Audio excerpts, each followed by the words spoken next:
Iran और America जंग में सीजफायर की समय सीमा बढ़ी। ट्रंप ने सीजफायर 10 दिनों के लिए बढ़ाया। इस्लामाबाद में होने वाली ईरान और अमेरिका की दूसरी शांति वार्ता लटकी। अमेरिकी उपराष्ट्रपति जेडी वैंस की पाकिस्तान यात्रा टली। ईरान ने इस्लामाबाद में होने वाली शांति वार्ता में शामिल होने से किया इनकार। कहा, धमकियों के साए में नहीं होगी कोई बातचीत। शांति वार्ता टलने से बौखलाए ट्रंप ने फिर दी ईरान को धमकी। ट्रंप बोले, ईरान के पास समझौता करने के अलावा कोई रास्ता नहीं। बातचीत के लिए ईरानी शर्त मानने से ट्रंप का इनकार। कहा, हम हॉर्मुज से नाकेबंदी नहीं हटाएंगे।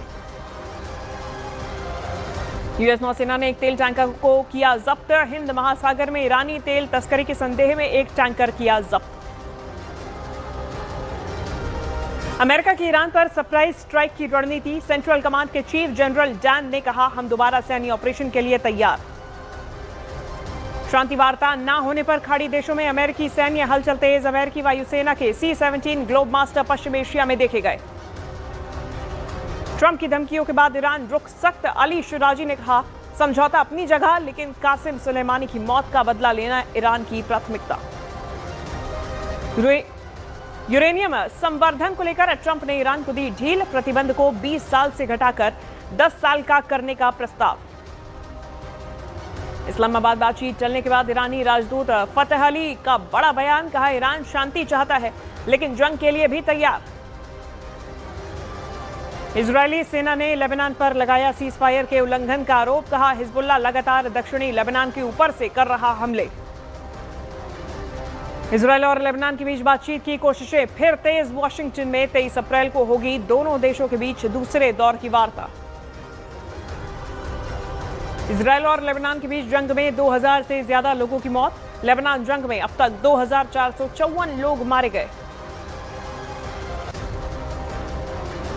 जंग के बीच अमेरिकी एयरफोर्स का बड़ा फैसला। A-10 वॉरथॉग लड़ाकू विमान को 2030 तक सेवा में रखने की मंजूरी।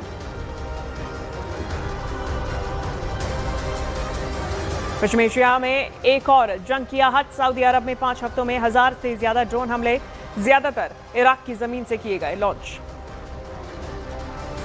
हॉर्मुज में तेल टैंकर्स पर हमले से समंदर में हो रहा तेल का रिसाव। CNN का फारस की खाड़ी और हॉर्मुज की सैटेलाइट तस्वीरों के आधार पर दावा। भारत की बड़ी कूटनीतिक जीत। हॉर्मुज पार कर एक और भारतीय जहाज देश गरिमा आज पहुंचेगा मुंबई। ईरानी संसद स्पीकर के सलाहकार महदी मोहम्मदी का बड़ा दावा। कहा, सरप्राइज हमले की तैयारी में ट्रंप। ईरान ने पोर्ट ब्लॉकेड को बताया एक्ट ऑफ वॉर और जहाजों पर हमला सीजफायर का बड़ा उल्लंघन। सीजफायर के बीच यूएस आर्मी की तैयारियां तेज। यूएस सेंट्रल कमांड ने जारी किया तैयारियों का वीडियो। संयुक्त राष्ट्र महासचिव को ईरान ने लिखा पत्र। ईरानी जहाज तोस्का को यूएस से छुड़ाने की मांग। ईरान के साथ युद्ध में अमेरिकी मिसाइल्स और आधे से ज्यादा खत्म। पेट्रियट मिसाइल्स और थार्ड इंटरसेप्टर की भारी कमी। ईरान और लेबनान जंग में अब तक 5500 से ज्यादा लोगों की मौत। ईरान में 3375 और लेबनान में 2290 लोगों की गई जान। सीजफायर बढ़ने पर ईरान में जश्न का माहौल। रेवोल्यूशनरी स्क्वायर पर लोगों ने मिसाइलों के साथ मनाया जश्न।